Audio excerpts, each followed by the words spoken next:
what is the point of living longer if you have to live less? Those were words that really resonated with me. That was one of the things that really got me interested in finding out, is there a way that we can recreate the benefits of fasting? That's ultimately what led to Mimio. And now a quick word from our sponsors. Thank you so much for your support as it helps keep our content free for everyone. This episode is brought to you by Inside Tracker. Do you want to join me and have more healthy years? Not just a longer life, but the ability to do things you love in your 60s, 70s, 80s, and beyond? Inside Tracker can help you optimize your health span so you live healthier longer. Something, as you know, I'm a huge advocate for. They do this by providing personalized plans based on your body's data. Inside Tracker tests your blood, DNA, and can sync with your fitness tracker. Then provide clear, science-backed recommendations like nutrition, exercise supplement, and lifestyle recommendations. Inside Tracker recently added hormone testing to their plan, which already includes important markers like ApoB, the heart health indicator, vitamin D, magnesium, cortisol, and many more. They cover 47 biomarkers in total. You can also test your DNA and even get your inner age, which is a biological age calculation, along with recommendations on how to lower your inner age. Inside Tracker is offering you, dear audience, a special deal. Get 20% off by going to my link, insidetracker.com/Claudia20 to get the deal. That's insidetracker.com/Claudia20. And now back to the show. My guest today is Dr. Chris Rhodes. Chris has a PhD in nutrition and has always been fascinated by the way we eat affects our health and longevity. In his scientific quest to find the perfect diet to maximize human lifespan, his team found something they didn't expect. So I'm very excited to have Chris on today to share this groundbreaking research with you, dear audience. Chris, welcome to the Longevity and Lifestyle Podcast. It's a pleasure to have you on. Such a pleasure to be here, Claudia. I really appreciate you taking the time to talk through everything with me. I'm excited. Yeah, and I'm excited to share what you have uncovered as well. But I'd like to start with how you became the black sheep of the nutrition department while doing your PhD. Can you share that story, please? Yeah, absolutely. So, a little bit of background about me. I got my my bachelor's in biochemistry from Loyola Marymount University down in LA. But when I got out of college, like a lot of kids, I didn't really know what I wanted to do, what really interested me. I knew I wanted to be something in research, but wasn't sure what. So I took a 2-year immunology fellowship at Stanford, where I just kind of started pouring through all the research that I could get my hands on, like all the seminars that I could go to, trying to find out what interested me. And eventually came across healthy aging and longevity research. And that was really, really fascinating to me because it used to be basically this area of myth, right? Like very like Ponce de Leon, Fountain of Youth, but was now suddenly this really active area of legit scientific research. And of course, longevity is super important because it's one of those things where if you can solve longevity, you can essentially also solve most major diseases, right? Because by and large, it's the aging process, that degenerative processes that happen there that are the underlying factors that kind of lead to things going wrong in the system that lead to those diseases of aging. So that was super fascinating for me.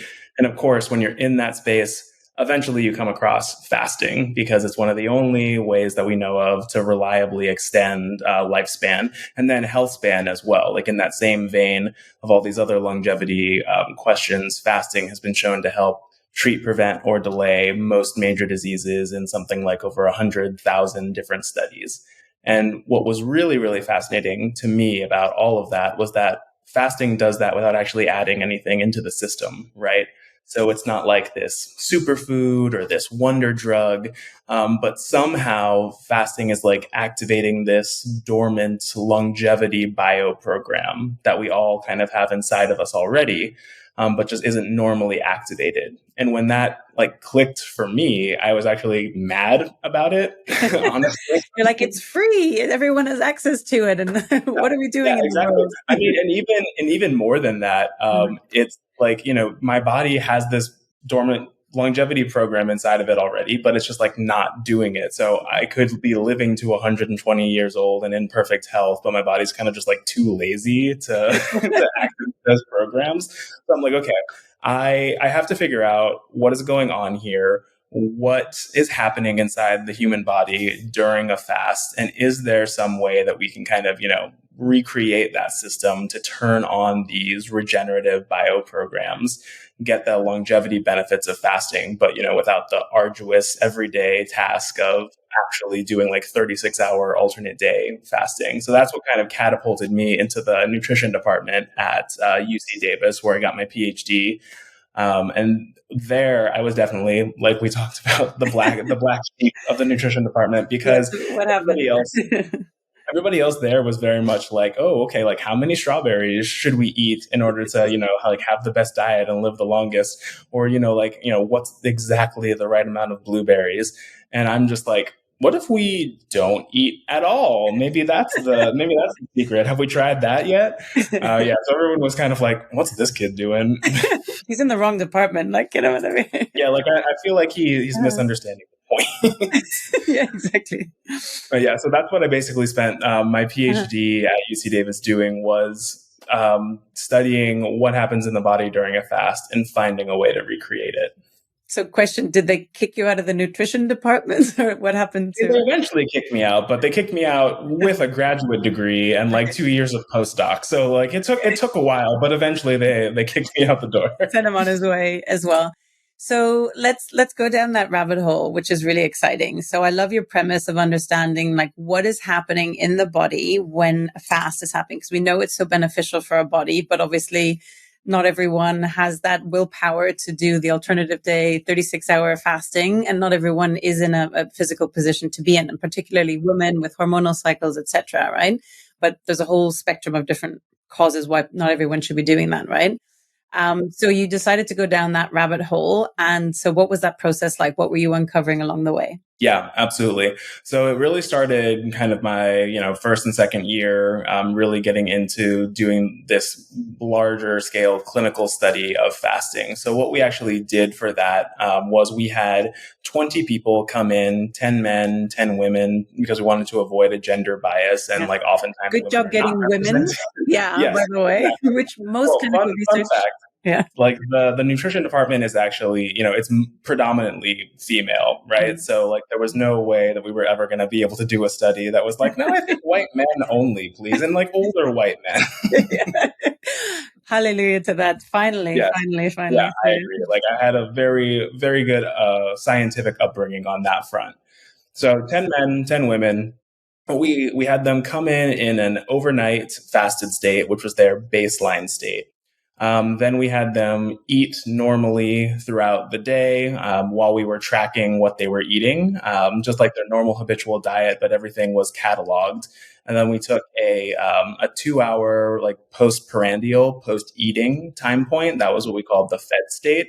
And then after that, we did a 36-hour fast to kind of like mimic the benefits that you see during alternate day fasting, which is where you kind of maximize those longevity style benefits of fasting. And we did continuous glucose monitoring throughout. So we had them like doing finger pricks every 2 hours. So everybody was like super happy with me in that study. I was like, come, like don't eat and be a pincushion for me. And we did their 36-hour time point, and then we had them eat again on the third day, but then eat exactly what they had eaten on the first day. So essentially, this was what's called a controlled habitual diet, and it controls for the impact of food, so it doesn't become a compounding factor, but without introducing any new foods into somebody's diet that could also throw their systems out of whack. Yeah. Yeah, exactly. And then we did, a 2-hour like postprandial time point after a full day of eating. And we called that the refed state. What we were trying to look at there was essentially, are there benefits to like big long-term 36-hour fasting versus a typical overnight fast, the baseline of the fasting state? And then are there carryover effects of fasting between the fed state and the refed state that kind of, continue on through like the acute portion of the 36-hour fast? So what we found was that there was a big increase in like plasma functionality between the baseline state and the fasted state. So these people's plasma became more anti-inflammatory. It became more antioxidant, like cellular protective. It became more cardioprotected, had better cholesterol efflux capacity, which is like the gold standard clinical marker of cardiovascular disease risk. And that was really, really exciting to us because essentially taking already young, healthy people with a single nutrition intervention, and then being able to like make them even healthier, optimize their functionality. And that's a big thing in the nutrition world. You really do not see that very often. And so that kind of made us think, all right, what's the difference between the baseline state and the fasted state that could be causing these beneficial effects to happen? So we did what's called comprehensive metabolomics, essentially looking at all of the different small molecule components of the plasma. And what we found was that there were over 300 significant differences between the baseline state and the fasting state. And when we started, combing through those, looking for the molecules that could be responsible for creating some of these beneficial effects, I want to say that we used this really like super fancy AI program, right? I was like, oh yes, we really like we're high tech about it. It was like, no, it was just me, poor graduate student in like PubMed. But what we found was that there were, about a dozen of these molecules that had already been shown to have some kind of literature results of being bioactive. So that's, being able to have an impact on actual biological functionality, whether that was enhancing the anti-inflammatory ability or inducing autophagy or extending lifespan or what have you. And then from that list of 12, we basically did ex vivo modeling assays to kind of, reassess all of them for their functional capabilities. And what we found was that there was this synergistic combination of 4 of these molecules that when we combined them together, they could replicate all of those same beneficial effects of fasting that we were seeing in human cells. So that was really exciting. And of course, because this was also a study about human longevity and like the longevity potential of fasting and how that might be happening, we also did a C. elegans lifespan analysis with those 4 individual molecules as well as their combination. And what we found was, each of them individually could extend lifespan, but together they synergistically extended lifespan. So we could extend the lifespan of the C. elegans by 96% without any kind of fasting, without any kind of caloric restriction, just through supplementation with the molecules themselves. And that was kind of, the big discovery there. So this is kind of getting at our, underlying biomimetic approach. And that's ultimately what catapulted us into founding Mimio, is taking the molecules that the human body already produces during a fast and just giving them back to people as a supplement to recreate fasting on a molecular level and basically, trick your cells into activating that dormant longevity bio program, get the benefits of fasting without actually having to fast. Mm-hmm. So first of all, congratulations, and super, super exciting, and well done for pouring over the 300 different parameters to find the 4. Sounds a little bit. That is what graduate students do. That's their role in universities for sure. Well, my career started in investment banking, so I had to stare at like an Excel model of lots of numbers for many, many hours each day. So yeah, I feel for you. Start off as an analyst, and then you kind of work your way.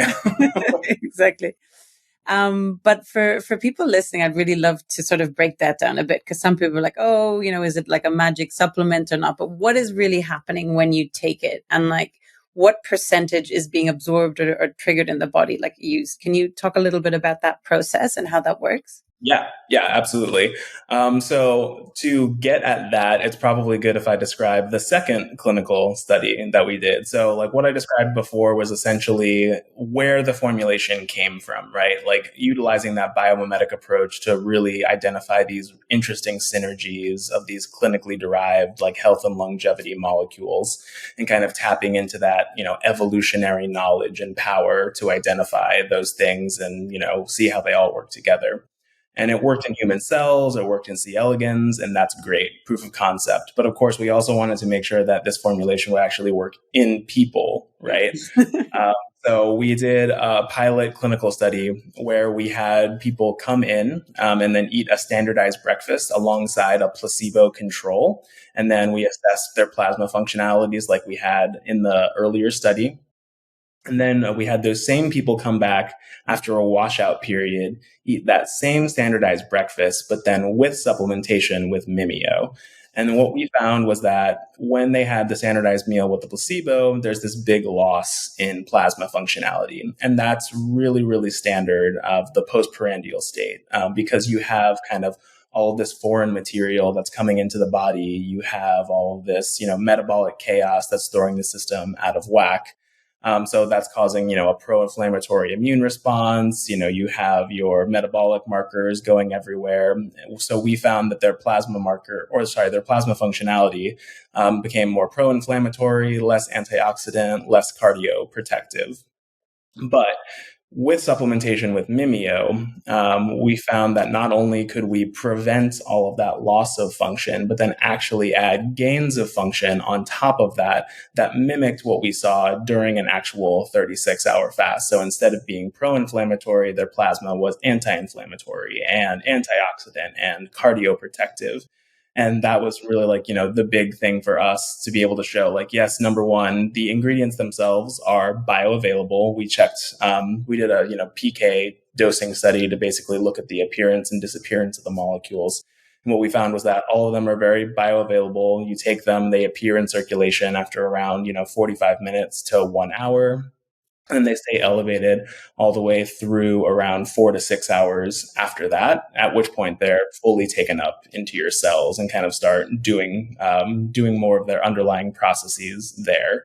But really, from the actual clinical study, we saw that we could, replicate a lot of these beneficial plasma effects of fasting, even during a meal. And really importantly, especially in kind of like the typical overfed Western culture diet, we could prevent a lot of these negative effects of eating that can, over time lead to more of this chronic disease progression. So now comes a really important question, Chris. Somebody might be listening being like, oh, so I can go to McDonald's for my 3 meals a day now, and I just take Mimio supplements and I'll be fine. So let's talk about the nutrition aspect as someone who works in the nutrition or studied in the nutrition department as well. Yeah, so, you're very, very correct. As a PhD in nutrition, I was always very concerned about that perception of the product, right? It is a fasting, mimetic. So people, kind of inherently think, oh, great. I can go out, I can have my donuts and Mimio is going to keep me safe. And I'm like, no, that's not quite right. Yeah. So I still definitely advocate for a healthy diet, a healthy exercise regimen. What we like to say is that, we cannot guarantee that Mimio will make you healthy, but we can guarantee that it will make you healthier. So you want to be able to lay that foundation of, having a healthy starting point and foundation to then be able to optimize functionality rather than say, let me start from the absolute baseline and just kind of try to get back to normal. So that's really what I would say there is that this is not meant to, be this magic pill that's going to, erase calories or, totally, vanish food from your body magically. But it's more to help, keep you safe and protected from, some of the negative effects of eating. And then even more, you can use it as a fasting mimetic, but also its use case as a fasting enhancer is something that's really, really interesting for me, because you have a lot of people right now who are doing fasting, and typically they're doing 16/8 or 1 meal a day. And because of, just kind of the nature of scientific hype, you get a lot of results from a lot of different research papers that studied a lot of different time courses of fasting kind of all lumped together. So people think, oh, if I'm fasting for 16/8, right, I'm getting all of these lifespan extension benefits and these, immune cell regeneration benefits or these autophagy benefits even. But in reality, the time course of fasting is much, much different than that. So 16/8 is not really going to be enough time to actually kick your body into the physiological fasting metabolism. That doesn't really happen until at least 24 hours of fasting. and then, continues that upward progression all the way up until, 72 hours of fasting. So for people who are doing like the 16-8 or the OMAD, taking Mimio alongside their fast can be really, really beneficial because it can help give you the benefits of a longer term fast, a 36-hour fast in a shorter window, while also making fasting itself easier, because these molecules are really interesting. They have like this broad spectrum of effects, but that includes enhancing mood and cognition, energy levels. But then also, really importantly, they have this appetite suppression effect as well. So it can make fasting a lot easier and more enjoyable while still giving you the benefits of a longer term fast in a shorter fasting window. Well, these all sound phenomenal things that everyone, I think, wants to be happier, not be hungry all the time. It is the secret sauce. Exactly. But the question, would it kick you? So say you were doing a longer fast to get into, for example, ketosis, for the benefits with that. Would it kick you out of that if you take the supplements during that? It wouldn't. Okay. No, definitely not. So if anything, it'll actually, jumpstart your fasting. Oh, so wow. Essentially, these are the same molecules that your body produces during like that 36-hour fasting mark. So if you're doing 16-8, these things would not be elevated yet. So by taking these molecules, earlier on in that process, it'll actually kind of, boost your body into that later stage of fasting. So it can be really helpful for actually, kickstarting a fast, and it won't break a fast at all. Okay, amazing. Is there a particular protocol that you would say, how regularly should people take it? How many of the supplements? Is this something you have to take for the rest of your life, or are there phases where you on and off? Like what do you recommend? Yeah. Sure. So like what we basically say is the daily recommended dose is 2 capsules per day. And you can take that with or without food, depending on if you want to use it as a fasting mimetic versus a fasting enhancer, right? We do typically, advise people to start off by taking it with food, because there are some folks who are sensitive to the nicotinamide in the formulation. And if they take it on an empty stomach, or, there's anybody who has difficulty taking supplements on an empty stomach, there can be some GI troubles there, but taking it with food pretty much gets rid of that, which is great. I would say that, as with anything that's designed for healthy aging and for longevity, the longer you're on it, the more efficacious it can be, especially in the long term. You see that all the time in animal studies of longevity. The earlier in life the intervention is initiated, the longer the lifespan extension potential will be. So that, and Mimio operates kind of in the same way, right? But as with any supplement, I think that there is a certain degree of cycling that should be done just to kind of help keep your body in that natural homeostasis, allow you to return to baseline, and then actually really be able to appreciate the effects of the supplement, either, going off of it and you can kind of like, oh, I feel worse, which is not great, but, it lets you know. Or when you go back on it, you can kind of feel a bit more of those acute benefits again.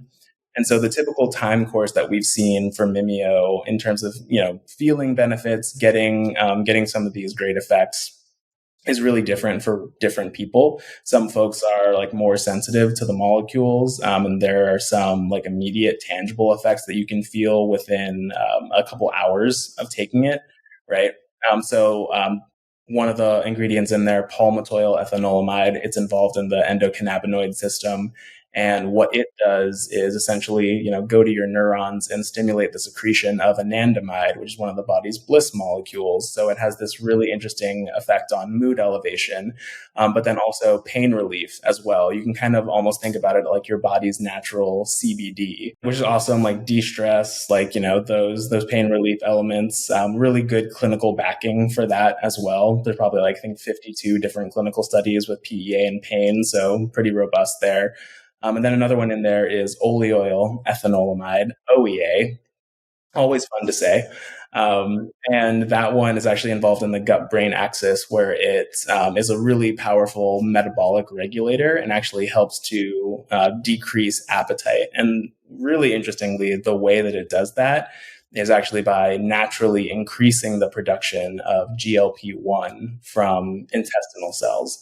So that's something, the effects of those molecules are something that you would be could potentially feel, like within hours of taking it. Just like we saw in the clinical study, there are these immediate effects to the product. But then, we recommend people be on Mimio for at least, a month to really see whether or not it's gonna work for them. Mm-hmm.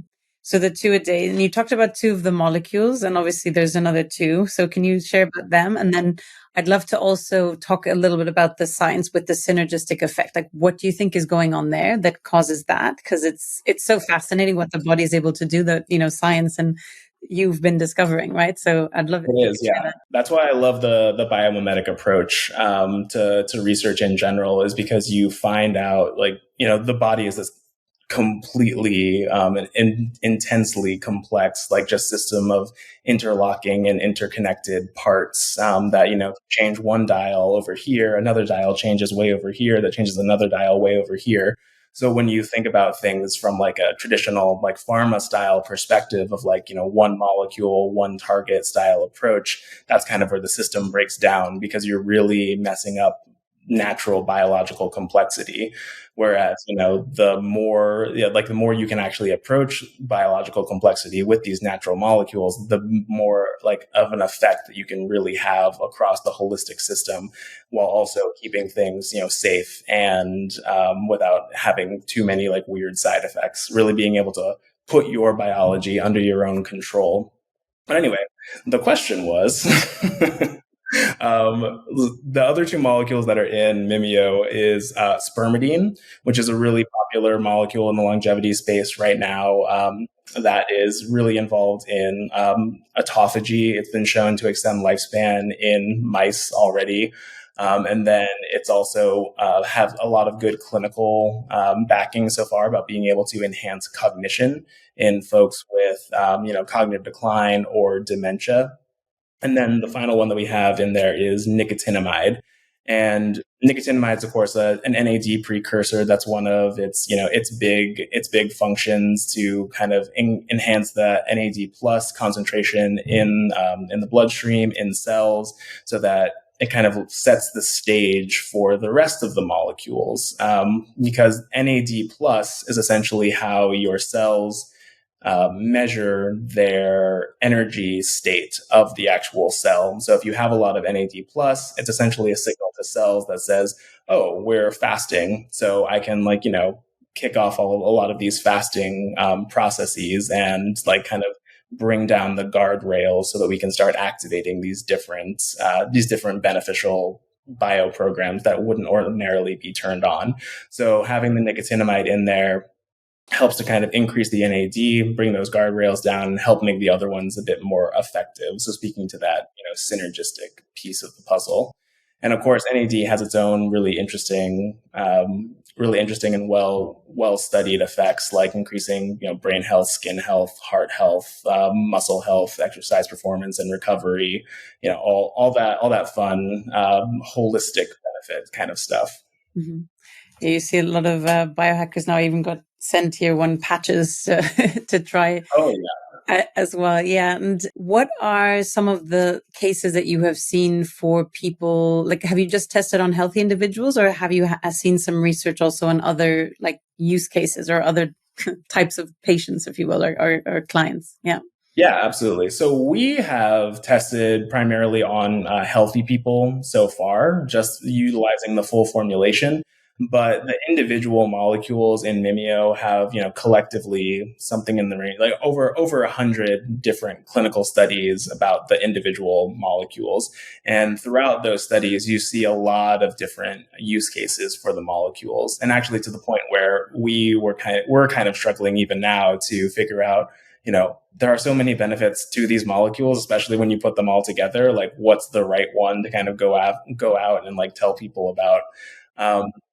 But, you see like OEA being really great for helping to reduce appetite and inflammatory markers, control metabolic risk factors, control actual like weight as well in folks with obesity, in folks with like non-alcoholic fatty liver disorder, in folks with pre-diabetes.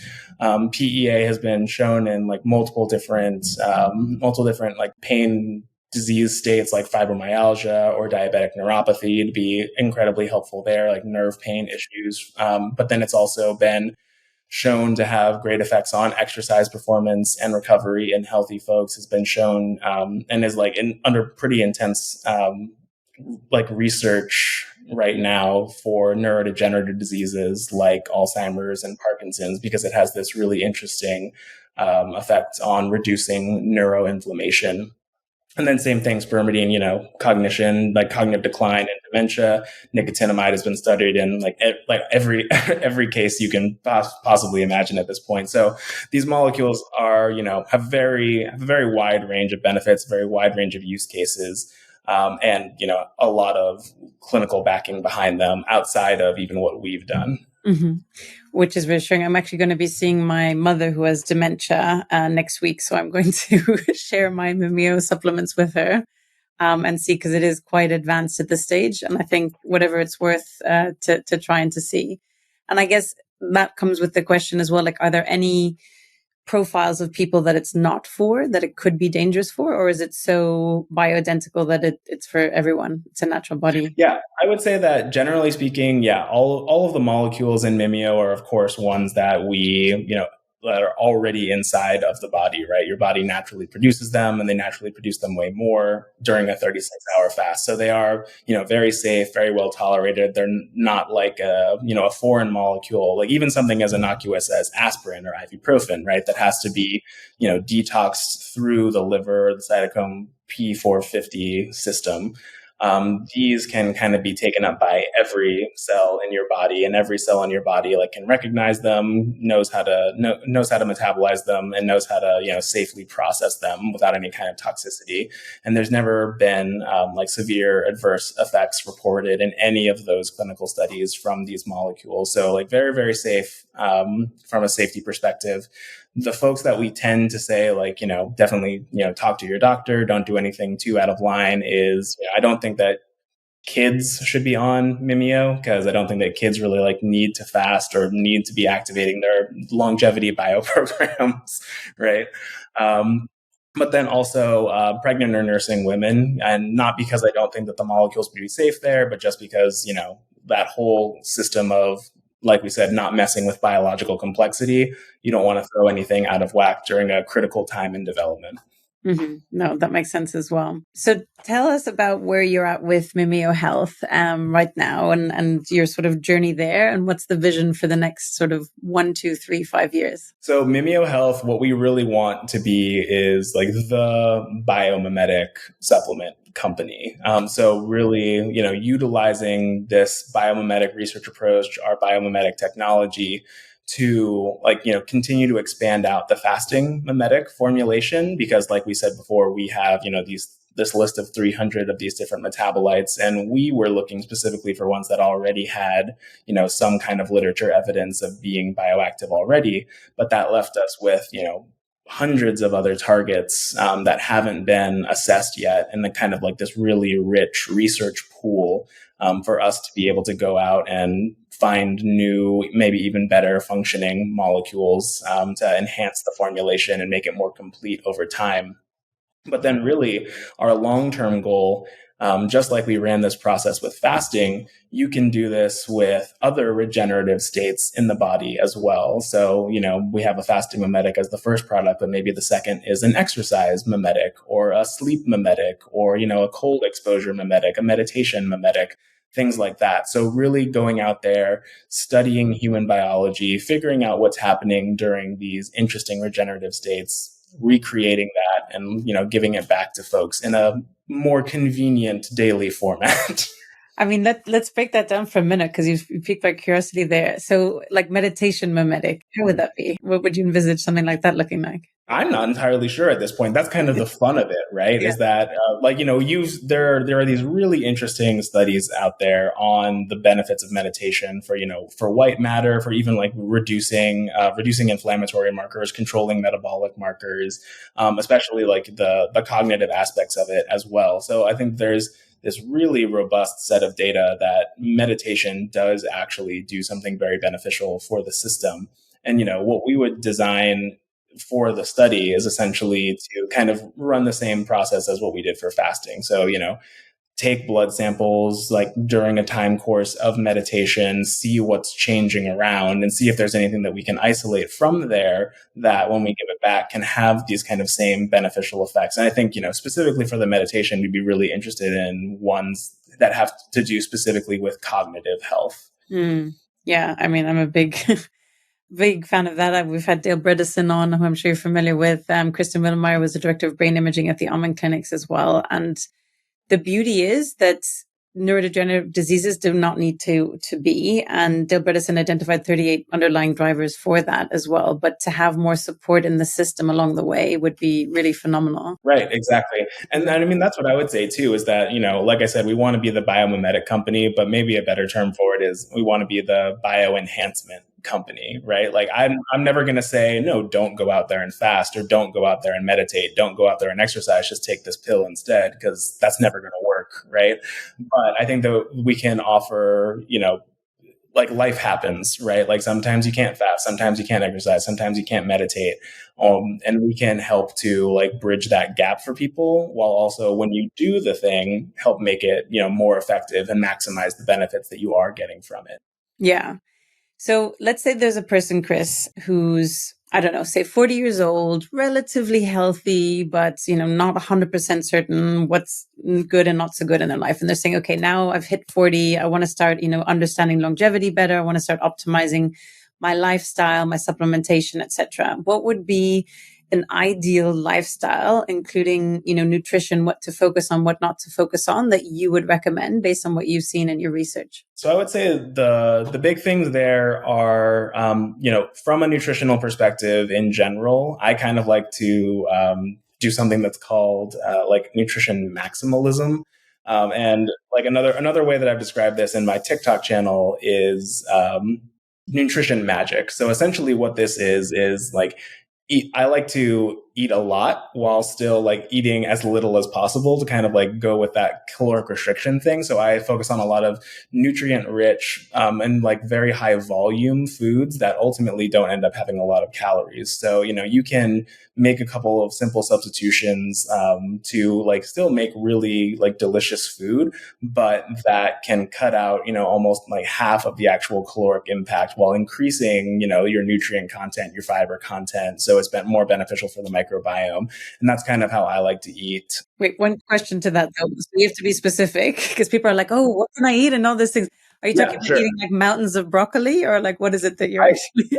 I actually kind of am talking about eating mountains of broccoli, Yeah. but like in a more palatable way. So one of the like the big thing that I love doing is I was always a big fan of pasta. Like spaghetti and meatballs were my childhood and my my teenhood, my early adulthood, my everything, right?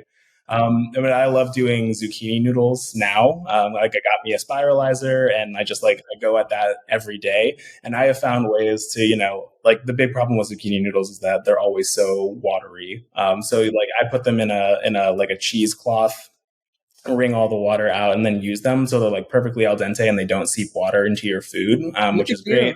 You're quite a chef as well. Like I said, like nutrition magic. I got a whole TikTok channel. Like go ahead, check it out. We'll link it in the show notes. Exactly. We'll link it.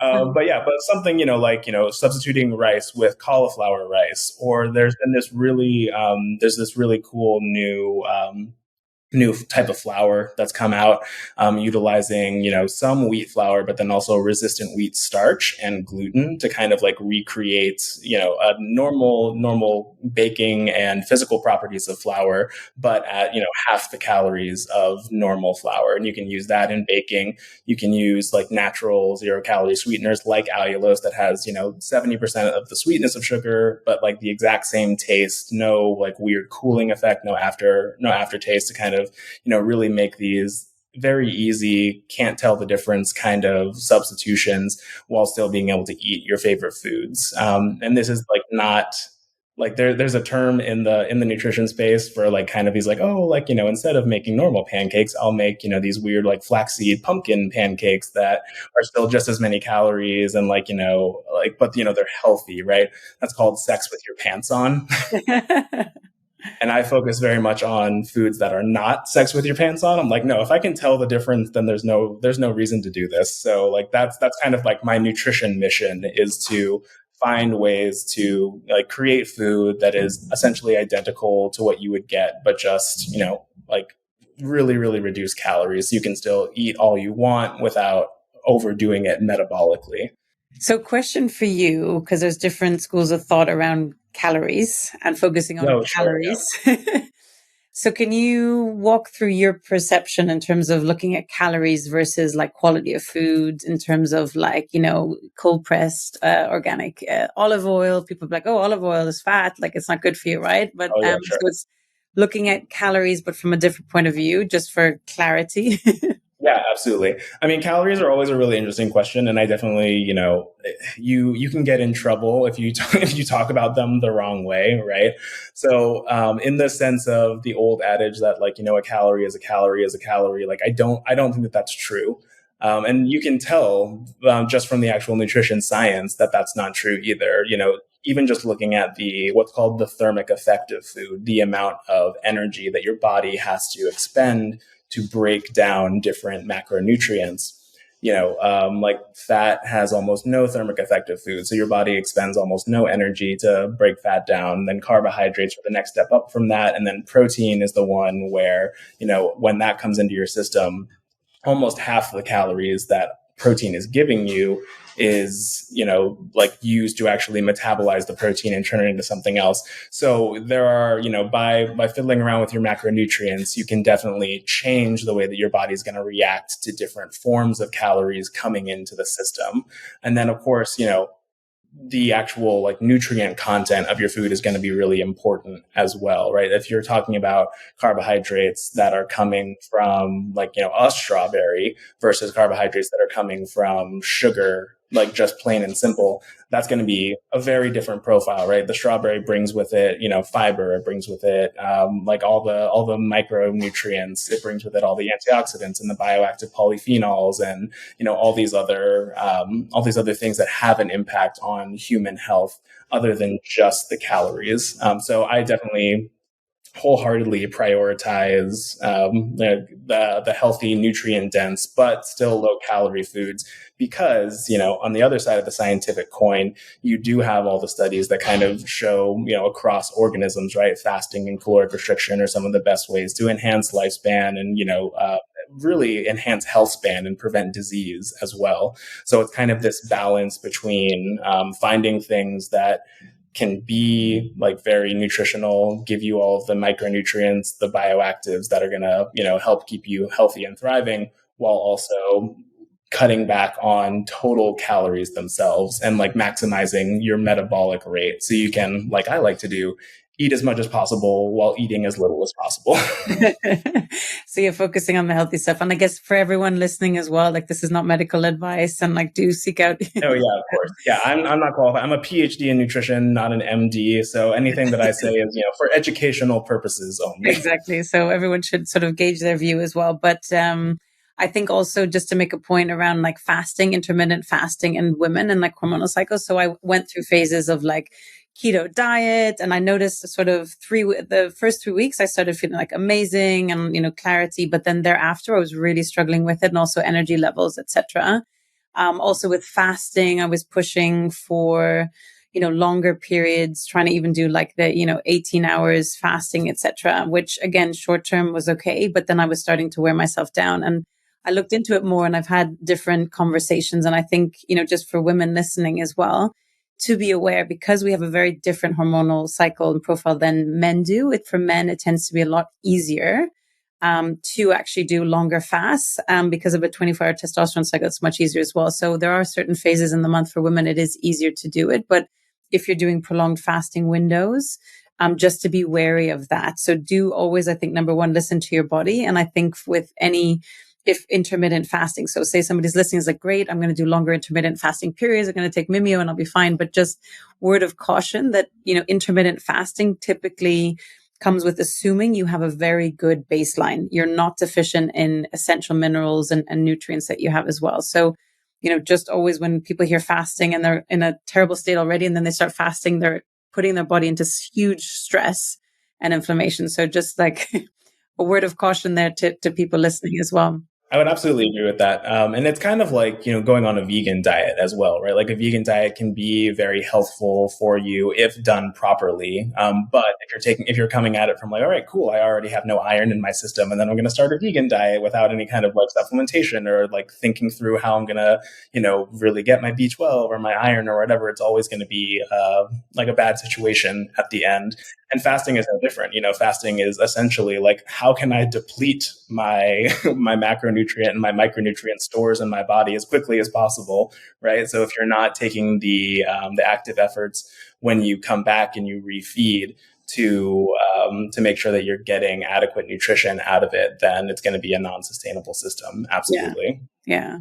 I think that's a really, really fundamental point as well. I almost feel like you guys could offer that as a protocol for people what to have. Yeah, actually, so we do, as part of, just as part of like, the value that we're trying to bring to people, we do offer like what type of fasting is right for you, like quiz that I designed. So it's like from a PhD in nutrition. And then in the same way, we kind of have a is your diet maximized for longevity quiz that we also offer to people to just, help get them engaged with Mimio, but also provide that value. Perfect. Yeah, you have to share the links and we'll add them to the show notes as well. And do you do prolonged fasts during the year as well to like expedite also the fasting benefits, or do you just take Mimio? Yeah, well, for me, I do 1 meal a day style fasting. So I used to do, and this is kind of like also one of the reasons why I started Mimio in the first place. I used to do alternate day fasting. This was back when I was at Stanford and I got really into it because I was actually taking my own plasma, like testing my metrics, seeing what was happening to my cells. And I saw like, oh my gosh, like, if I fast for 36 hours, if I fast for 48 hours, there's this huge like optimization of my cellular function, and they're like more resistant to stress, and they're, they aren't bothered by autoimmune stimuli. And so that kind of like got me hooked on it very, very quickly. Those biofeedback loops, they're powerful. But I eventually, it's a really difficult lifestyle to maintain over a long course of time. And there's this very weird element of social isolation that comes with it, right? Because you're not going out there and having lunch with coworkers or even like sometimes eating dinners with family, right? You're just kind of like, all right, I guess I'm, in a like fasting box for for the day. And so eventually we were on vacation with my sister and co-founder, the COO of Mimio, Caitlin Beatty. And she, I was still doing the alternate day fasting even on vacation because I was way too much of an evangelist for it at the time. And she was like, yeah, sure. Okay, fine. Like you're going to live longer. You're going to you're going to live healthier. That's great. But what is the point of living longer if you have to live less? And those were words that like really, really resonated with me. And I was like, okay, maybe I'm taking this a little bit, too far.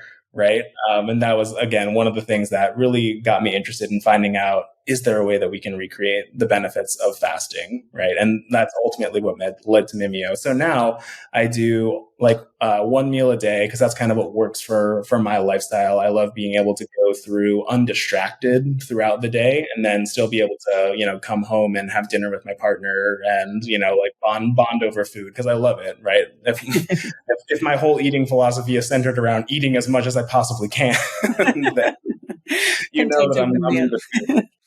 I mean, yeah, I've literally dedicated my life and scientific career to it.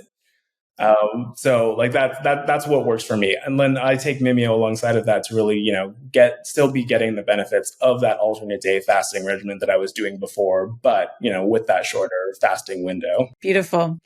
Chris, I normally ask with this question with an if, but I'm going to say when you live to 150 years old with excellent health, how will you spend it? Oh yeah, I mean, I'll probably spend it very similar to how I'm spending it now. Honestly, it's like, what's the next thing I can do? Like, what's the next challenge that's ahead of me? I'll spend a lot of time eating and traveling, and trying to live the life well lives. I think that's really important. Is that having that spirit, that bon vivant kind of mentality around life, and just being grateful for every day is such an important component to longevity.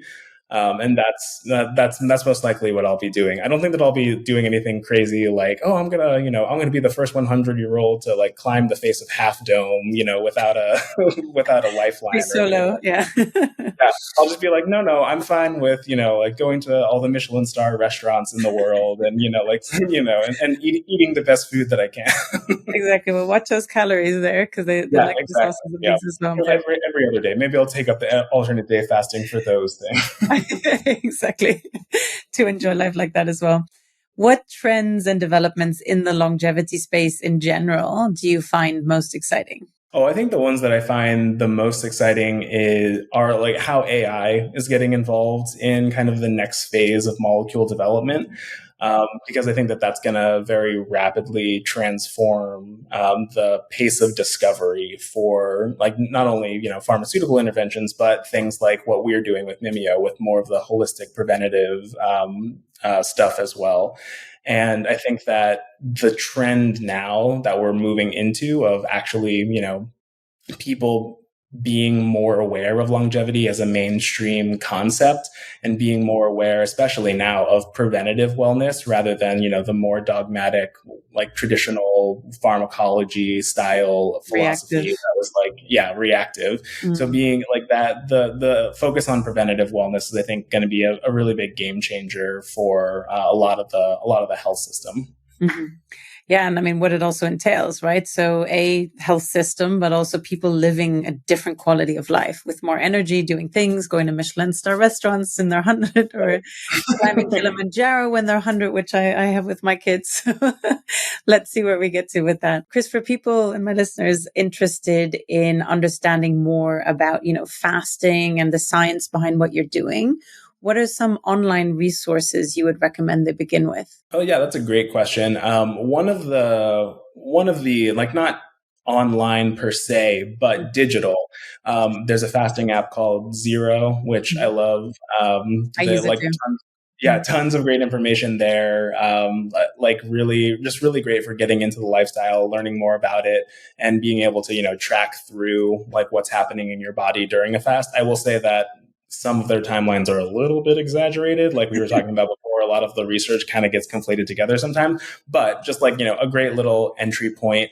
And then I would also say that PubMed is another just like great way to kind of start dipping your toes in the water. Go to PubMed, search for review papers about intermittent fasting. That's kind of how I got into it in the first place. And it sounds very nerdy and scientific because I am, but it's still a recommendation that I'll give people because you can really start to see not only what fasting can do, but how robust the actual research is around it, and how much like scientific depth there is to some of these things. Whereas a lot of people think that fasting is kind of just like a fad that, comes and goes like everything else. But there is really like decades and decades and decades of rigorous science that have been done with fasting. Yeah.